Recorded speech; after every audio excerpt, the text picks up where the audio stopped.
Alam mo ba kung saan ako ngayon?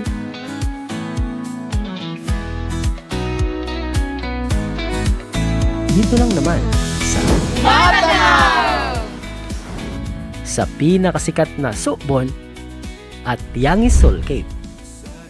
Ang lugar na to ay kakaiba.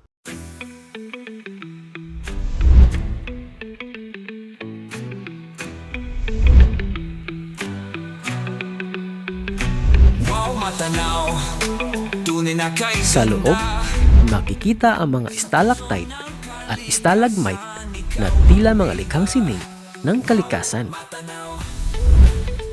Tahimik, malamig, isang destinasyong perpekto para sa mga naghahanap ng kakaibang adventure.